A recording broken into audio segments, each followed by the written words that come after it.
bananas. He was a humble cowboy. I heard these lines on Fat Bone when I was at the lounge at the Sahara, and I laughed so hard I couldn't believe it. Well, it's Dom's spot. Jump in.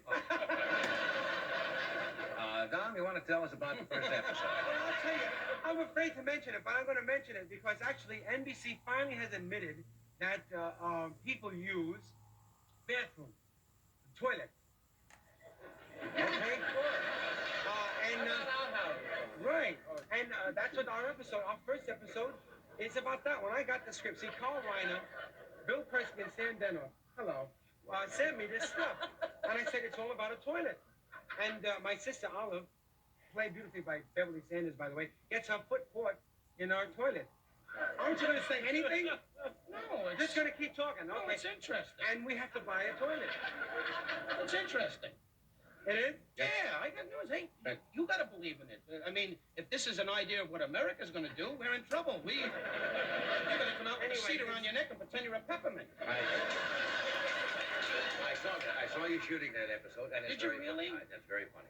Yeah. I did. I know, and it is. I did see that. It is. We've been very lucky. You know, we really I'm have. saying lucky. You're talented. Why do you keep selling yourself down the river? You're talented, right, Roy? He's very, very, very.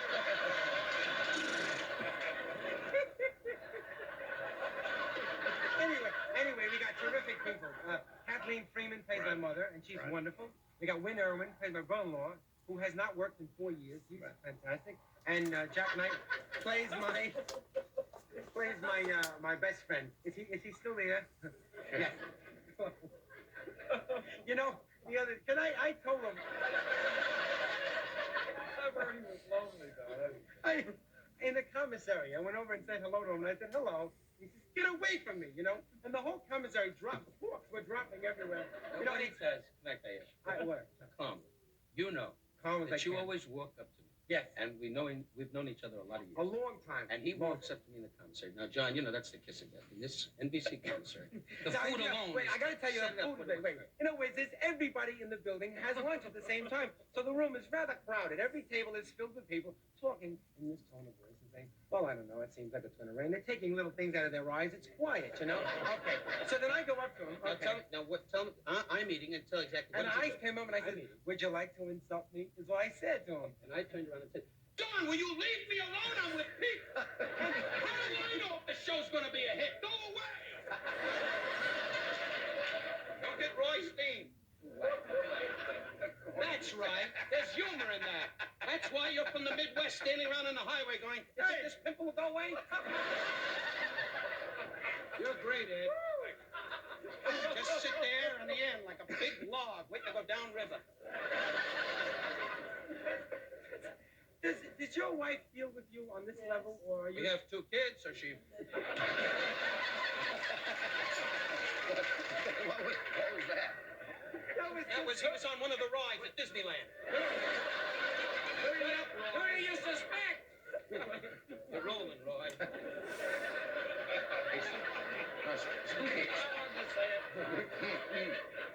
Speaking of Midnight Cowboy had the right guy. Watch this segue. Speaking of wives, my job is to tie all this together, make some kind of order out of this chaos. That's the idea of a Right, host you're here. the chair. That's right.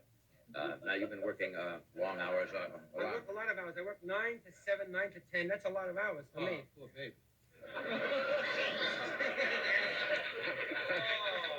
You never worked that long in your life. Drop it now, Harry. When I met him, he was at the gate at NBC going, you got a Buick?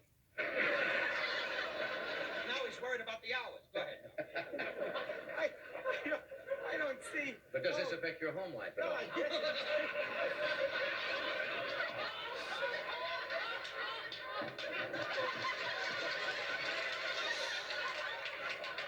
We got to get him.